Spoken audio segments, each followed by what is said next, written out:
Hey there, and good whatever time of day it is when you're watching this video. This is our midweek Bible study for Duncan United Methodist Church, and we're going to get into our continuing study of Exodus in just a couple of minutes.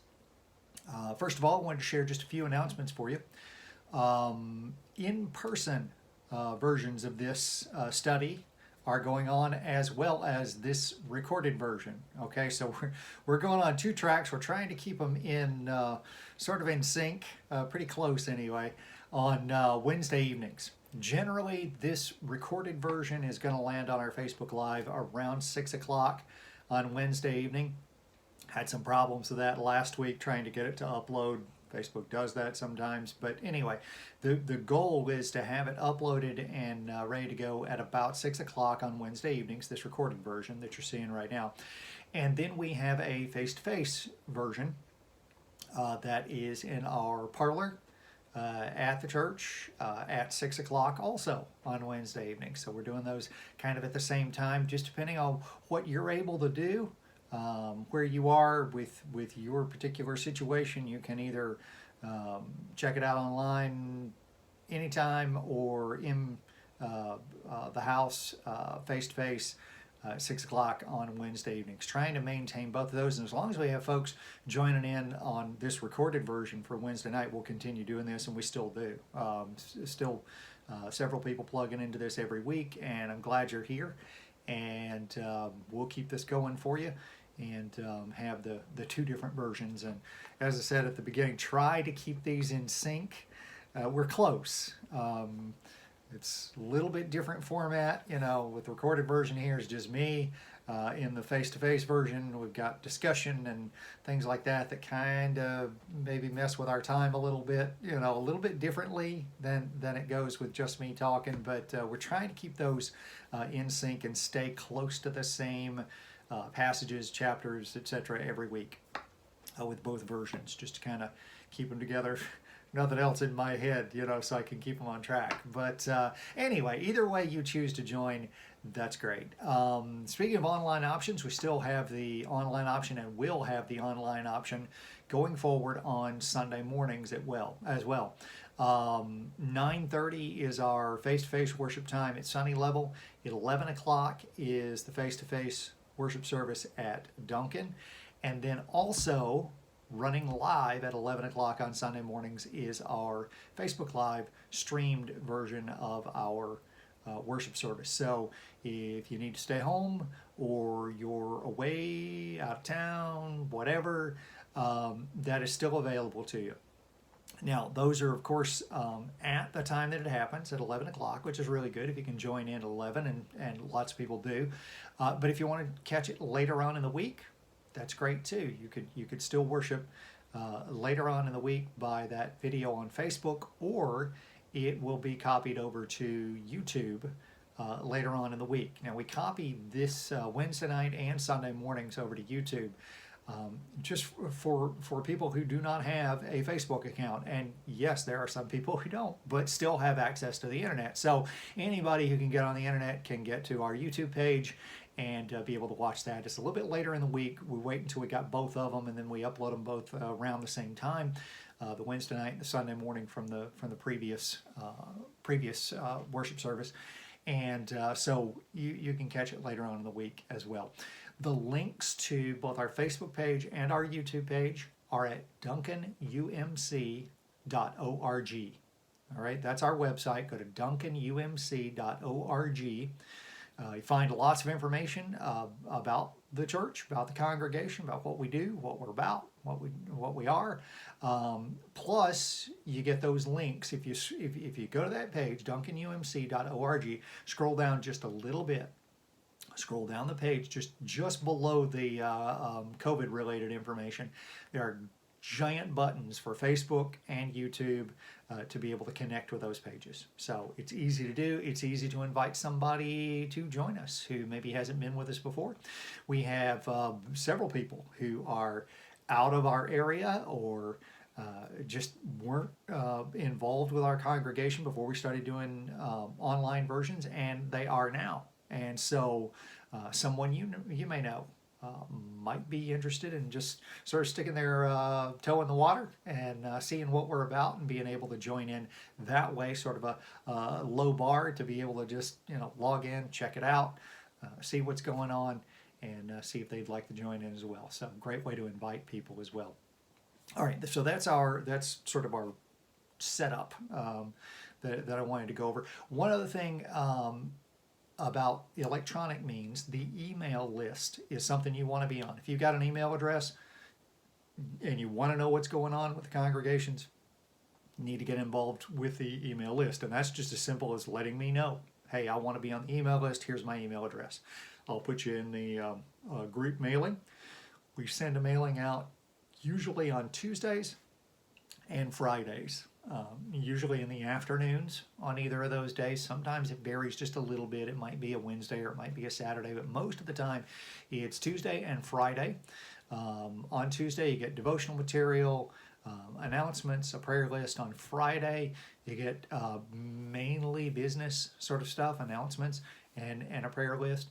But in any case, it's a great way to stay plugged into what's going on, to know what's going on at any given time. Now, between Tuesdays and Fridays, sometimes we'll push out an email in between if it's something that needs to be known right then and won't wait until Tuesday or Friday regular mailings.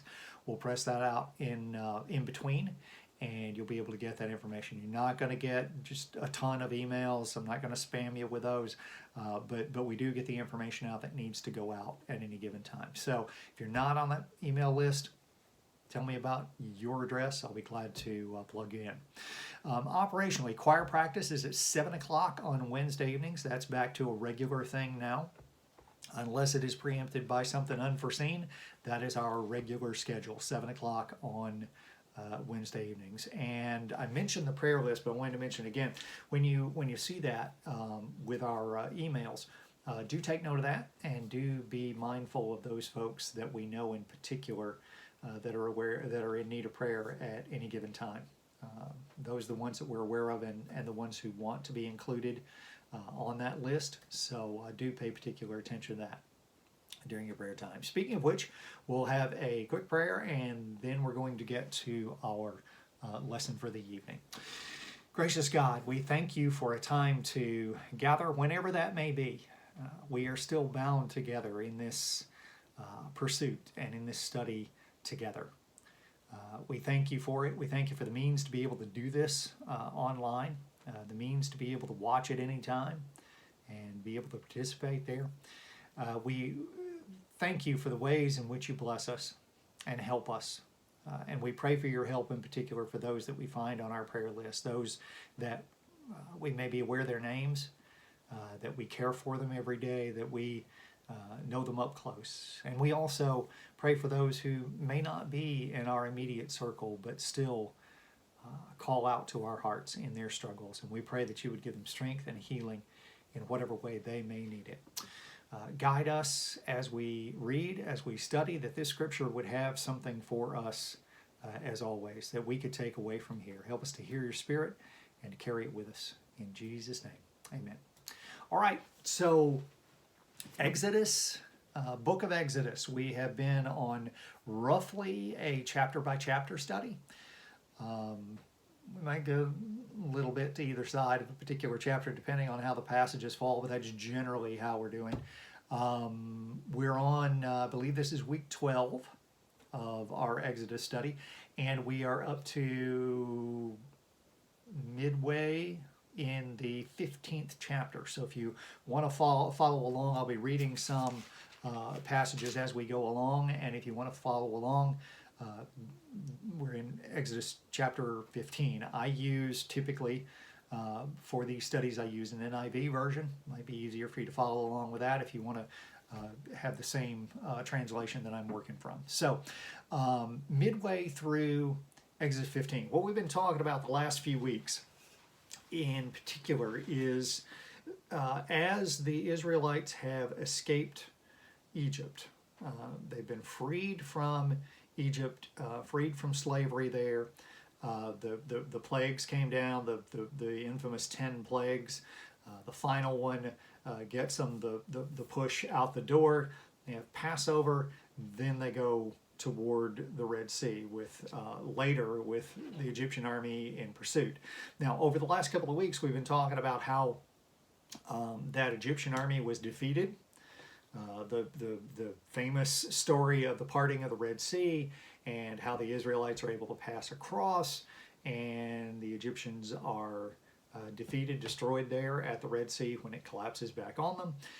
We've talked about the idea of trusting, following, and worshiping. That's kind of been our big umbrella over the last couple of weeks of points to keep in mind that the Israelites are going to have to pay attention to, and that we also have to pay attention to even now. So even in this ancient story, there is still wisdom, there's still guidance for us, and we've been trying to pluck that out a little bit, and I hope you have also seen some of your own. I've tried to point out kind of what I see from my reading, from my study, but hopefully you've been able to engage with the text and be able to pull out your own. You know, hey, this speaks to me in a certain sort of way. But that's just sort of the frame that I've been using the last couple of weeks to say trusting, following, and worshiping are integral, sort of a big three kind of things to keep in mind over this section of the story. There was a quote that I ran across in my reading. It's from an Episcopal bishop named Philip Brooks. He says, "Don't pray for easy lives. Pray to be stronger men and women. Don't pray for tasks to be equal to your powers, but pray for powers to be equal to your tasks." So essentially, he's saying, I think this is good advice, don't necessarily pray for an easy life, because you're probably going to be disappointed. Life is not always easy. But rather pray that you would be up for the task that comes along, that you would be powered in such a way to be able to deal with whatever comes along. And that's a thing that's in place for the Israelites here and for us too, is to say, you know, it's one thing to stand on the other side of the Red Sea and see the Egyptian army defeated and be able to sing songs of praise. We looked at that song last week, and I invite you to go back in the early part of chapter 15. If you haven't read that, go back and read that, maybe watch last week's video. But that was a worship song that we looked at. But it's one thing to stand there and see, God has enabled your victory and your enemy is suddenly not something you have to worry about anymore, and be able to sing and praise there. It's different to do that than it is to have to trust God going into the wilderness where they're going to be over the coming weeks, months, years. They're going to be in a difficult sort of situation, still outside their promised land, still needing to trust God. And trusting in those situations is a little bit harder. But I think it's important to remember that life teaches us lessons in its hardships sometimes.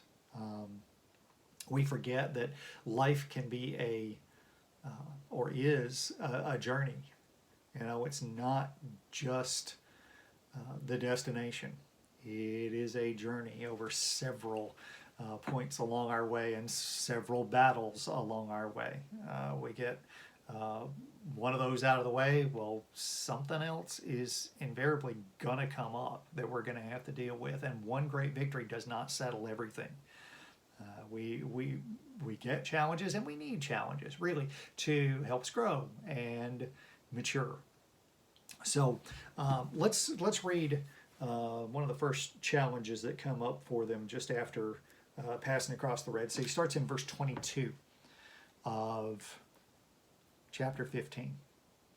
Then Moses led Israel from the Red Sea, and they went into the desert of Shur. For 3 days they traveled in the desert without finding water.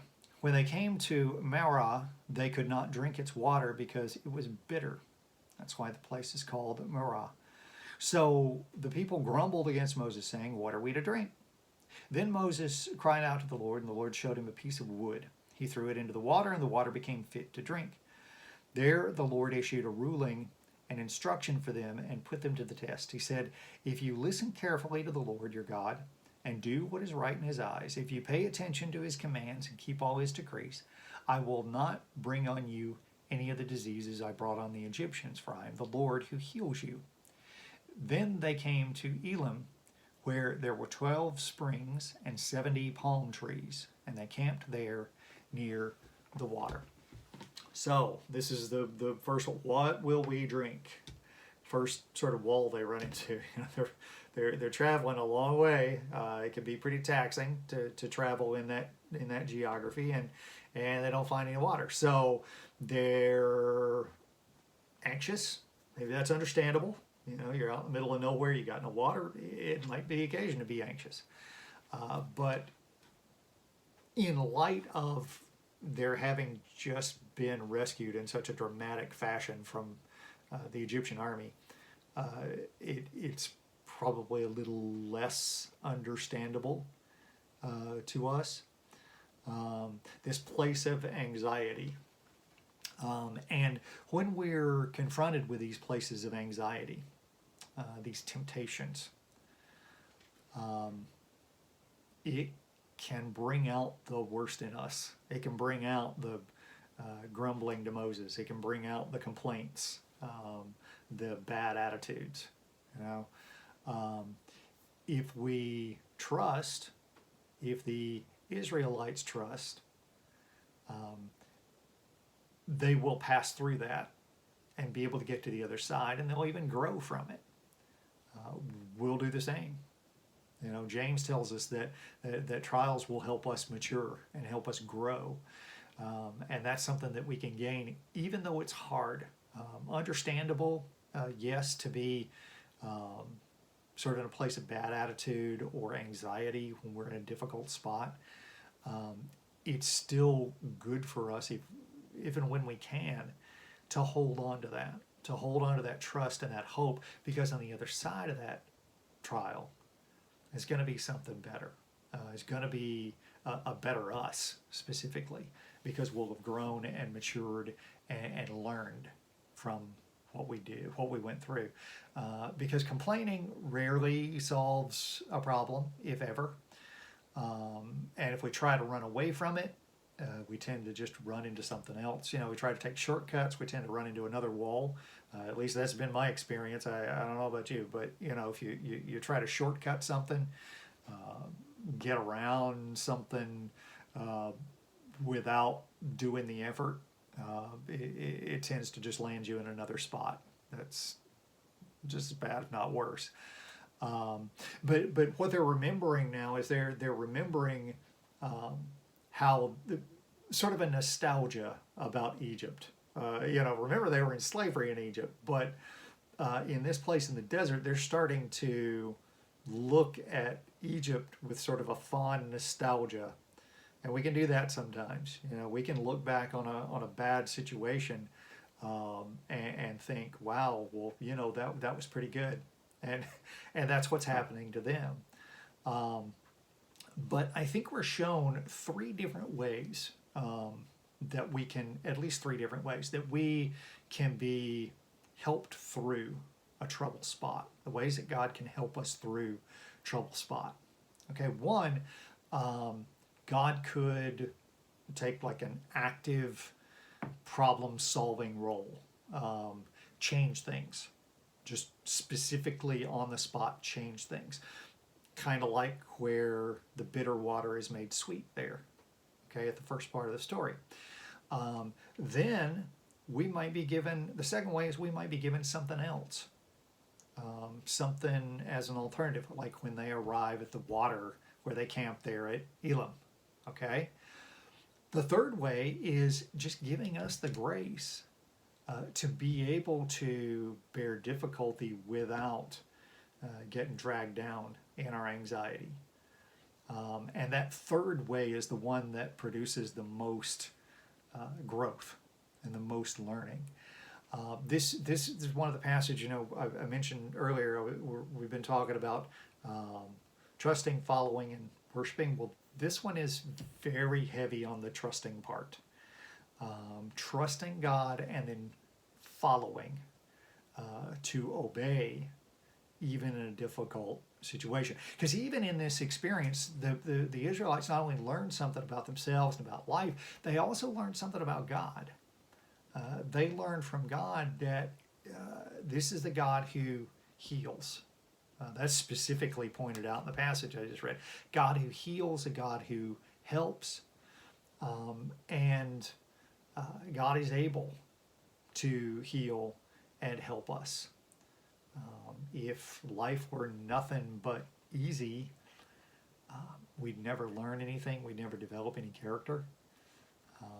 And I'm not necessarily saying that hardship is necessarily a good thing, but it is a balanced sort of thing in life, experiences of life that help us. The follow-up to what will we drink is in the beginning of chapter 16. The whole Israelite community set out from Elim and came to the desert of Sin, which is between Elim and Sinai, on the 15th day of the second month after they had come out of Egypt.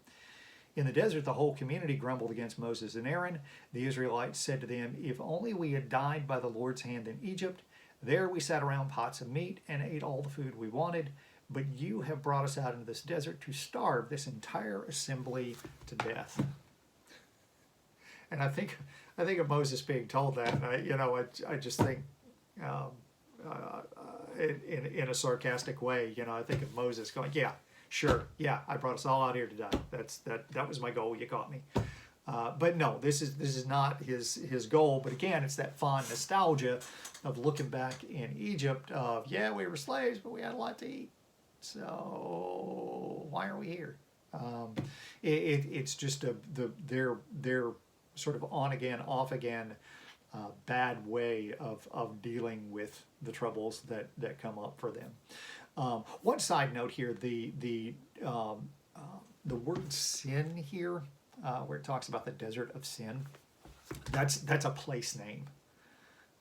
It doesn't. It's related to Sinai. You notice it's Sin is between Elim and Sinai, so it comes from the Sinai name. Sin. It doesn't mean sinful in the way that we would say, oh, that's a bad place or something. That's not it. But it is related to the Sinai name. Beyond that, we're really kind of uncertain about the name. But just as a side note, in case you ran across that and your eyebrow arched and you thought, "Ooh, this is a bad place," that's not necessarily what it's saying there. But the congregation complained because they were hungry. They'd been away from Egypt. A couple of months in the 15th day of the second month after they come out of Egypt. So they've been away a little bit more than a month, and kind of forgot the bad stuff about Egypt. And looking back with that fond nostalgia, they accuse Moses of, "Hey, you brought us out here to kill us. That's your game, right?" And they said that they wish they just died back in Egypt, so that at least they could have, I guess, died with the full belly. But so again, it's this on again, off again. This is going to be a very, very familiar pattern going forward in Exodus. But let's take back up in verse 4, and I'll just kind of preface this for a second to say that, all right, God heard them. First of all, that's where this story started, back in Exodus 1. God heard them. So we get the idea all along that God is hearing them and following that up with help. Even when their attitude is bad, God follows up with help. And that's another recurring pattern, is the way that God responds to the recurring pattern of the Israelites. Okay, so God hears them, and he tells them, he's going to tell them here in this coming passage, that they're going to have something to eat. And then something's going to rain from heaven for them. So let's read just a little bit further down and see what's happening here. The Lord said to Moses, I will rain down bread from heaven for you. The people are to go out each day and gather enough for that day. In this way, I will test them and see whether they will follow my instructions. On the sixth day, they are to prepare what they bring in, and that is to be twice as much as they gather on the other days. So Moses and Aaron said to all the Israelites, in the evening you will know that it was the Lord who brought you out of Egypt. And in the morning you will see the glory of the Lord, because he has heard your grumbling against him. Who are we that you should grumble against us? Moses also asked. You will know that it was the Lord when he gives you meat to eat in the evening and all the bread you want in the morning, because he has heard your grumbling against him. Who are we? You are not grumbling against us, but against the Lord. Then Moses said to Aaron, say to the entire Israelite community, come before the Lord, for he has heard your grumbling. While Aaron was speaking to the whole Israelite community, they looked toward the desert, and there was the glory of the Lord appearing in the cloud. The Lord said to Moses, I have heard the grumbling of the Israelites. Tell them, at twilight you will eat meat, and in morning you will be filled with bread. Then you will know that I am the Lord your God. All right, so that's a long passage. We'll kind of break this down just a little bit. But Sunday, we talked a bit about grief. Talked a good bit about grief and how we process mourning and grief. And in that sermon I mentioned, and I truly believe this, it is not a lack of faith to ask why. It's not. It is not a lack of faith to question. All right? Even Jesus did that. In the Garden of Gethsemane, questions God, essentially saying, Father, if this can pass from me, if you could do that, that'd be great, because I really don't like what's coming. But then he comes back after he has had his moment of, does it really have to be this way?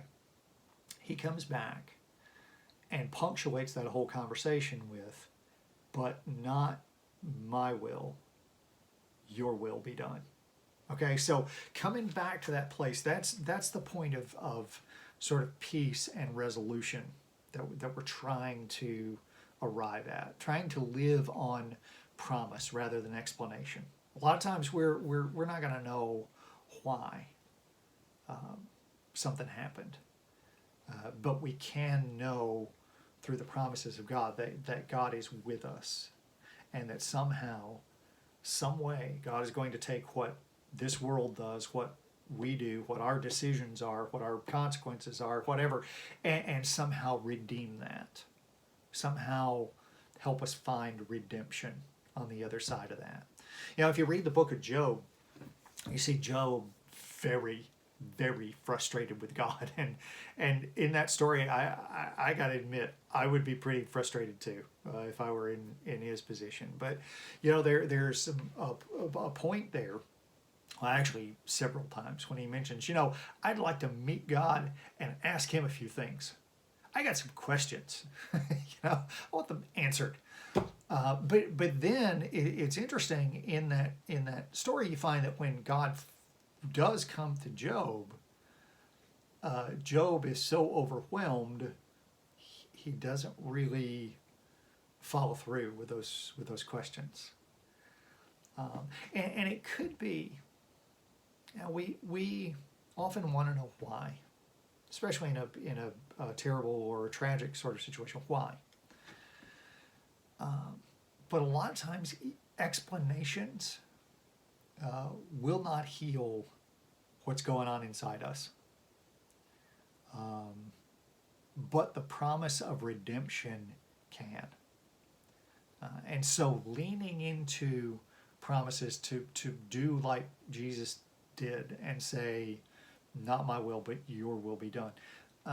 That, I think, helps bridge that gap between why and peace in a given situation. The important thing is that for the Israelites here is to focus on God and what God has done presumably promised will do, rather than their situation. They often get distracted by their own situation and forget about the trusting part, focusing on their own appetites rather than, hey, God's had this before, dramatically, and so yeah, I can trust that God's got this, rather than falling into that as a habit. They tend to fall into the woe is me, this is my situation sort of thing. When things are difficult, not only the Israelites, but we, and I think this is another one of our takeaways, when things are difficult, we're prone to think and even pray, God, how can I get out of this? How do I skirt around this, or get over it, or under it, around it, or whatever, right? And maybe a better question, because things do happen in the world. The world is governed by certain give and take and the consequences of people's actions, and that fans out not just our actions, but actions of everybody along history and in society. All those decisions have consequences and results, and things happen from that. And so maybe a better question that we could ask toward sort of a resolution, sort of a peace or redemption is what can I get out of this? All right, this bad stuff is going to happen. What can I get out of this? What can I learn from this? How can I grow from this? Because godliness, thinking in those terms like Jesus did, not my will but your will, that's not automatic. You don't get that just by reading books. You don't get it just by coming to a church meeting. It comes through experience, through life. And as we know, human life on earth is often painful.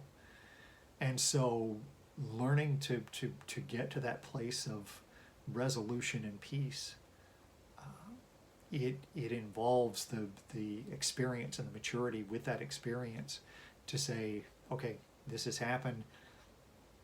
How can I grow from it? What can come from this in me? How can I mature and grow from this? All right, so verse 13, that's where we left off. That evening, right? Remember, God says you're going to eat meat in the evening and bread in the morning. Verse 13 starts, that evening quail came and covered the camp, and in the morning there was a layer of dew around the camp. When the dew was gone, thin flakes like frost on the ground appeared on the desert floor. When the Israelites saw it, they said to each other, what is it? They did not know what it was. Moses said to them, it is the bread the Lord has given you to eat. All right, so that evening, quail flew over the camp. People caught them, dress them, eat them, whatever, they got their meat, right? They had asked for fresh meat, they got it.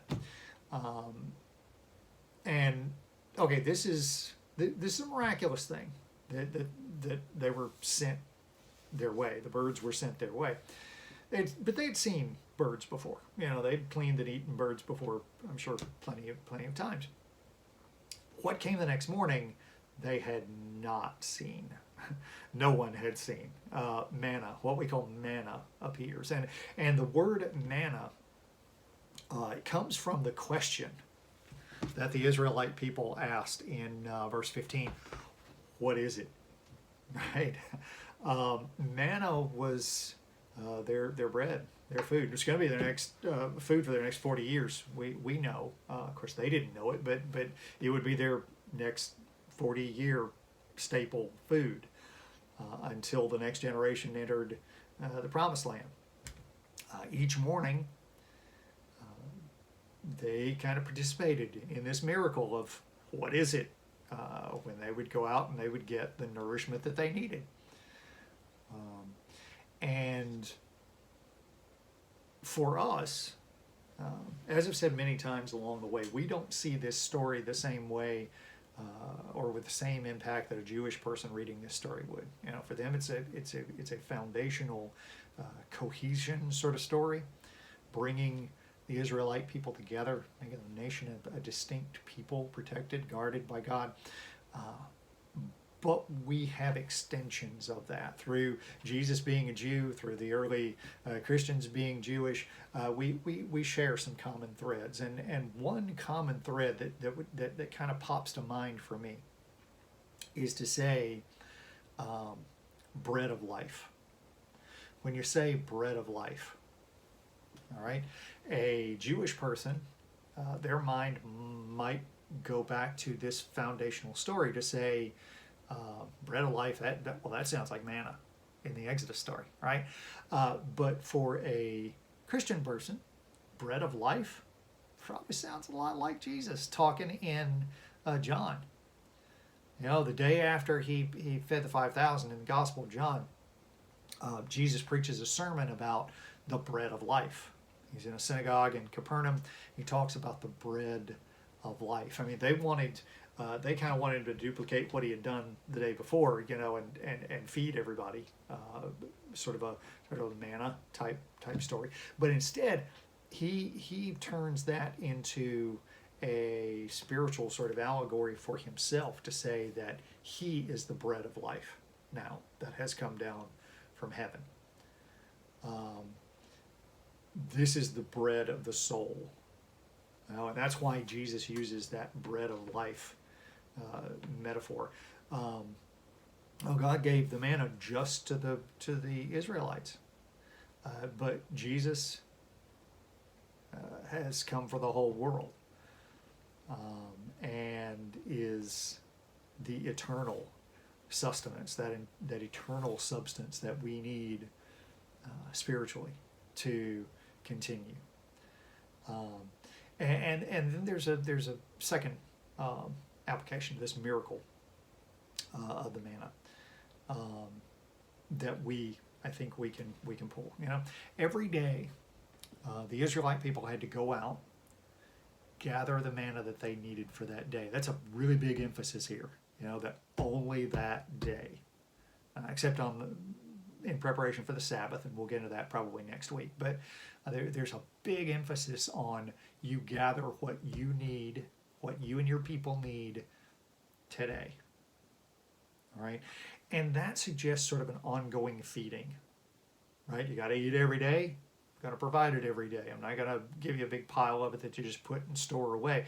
And I think we can kind of, if we're thinking Jesus, bread of life, spiritual metaphor sort of thing with that, we can think in terms of we need to feed on that bread every day. It's not just something you can store up, not something you can get a big, you know, go to the a great worship service and just get yourself a big pile of the bread of life and take it back home and don't worry about it for the next 6 months. That's not the way it works. The way it works is every day, being fed the bread of life, much as the manna was feeding the Israelite people. The bread of life of Jesus is to feed us every day, nourishing our spiritual lives every day, something that we have to come back to every day, not every couple of weeks or every 6 months or, you know, whatever, every day, coming back to that. Okay, so I'm going to invite you to keep that in mind. We're gonna leave off for right now. Stop right here, about verse 16 in chapter 16. That's where we'll take up next week. But keep that in mind. You know, this first, the provision of God to help us through troubled times that are going to happen. It's just the nature of the world. But God's ability to help us, if we're trusting, to not only ask questions and have that period of grief and why and shaking our fist at God, you know, but to help us get past that, help us get over that with the grace to get to the other side, to get to redemption and peace. And how has this affected me? How can I grow from this? I caused this. I didn't want this. This is bad. but there is redemption to be found in being able to get to that place. And then combine that with the idea of feeding every day. Much as the people in the desert here fed with manna every day, how are we feeding every day? How do we stay spiritually nourished? And I think those two are connected. I think that nourishment is going to fold back over the rough spots to help us even in the middle of grief and whys, to be able to hold on to some hope and to hold on to some trust, to be able to get to redemption and peace. All right, so let's take those two and just kind of chew on those for the next week. We'll take up in verse 16 of chapter 16 next Wednesday. I'm glad you were along for this. I hope you'll join in next week. Tell a friend about it if you want to join us in face-to-face, 6 o'clock Wednesday nights. And I hope to see you Sunday morning in some way, either online or in person, 9:30 or 11 o'clock, or on that live feed at 11. So until then, have yourself a great day, night, whatever it is that you're watching this, and blessed rest of the week. See you next time. Bye.